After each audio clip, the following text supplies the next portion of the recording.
How to fix lag on Roblox. Hello guys, so in today's video I'm going to show you how to fix lag on any Roblox server. So all what you have to do is choose any server. For example, I choose this one right here.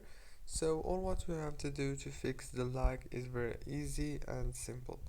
Just go to the top corner right here, click on Roblox logo like this, and then go to the settings page and then scroll down and you will find the graphics mode. Choose manual and make sure to make the graphics quality lower as possible, and then all what you have to do is go back.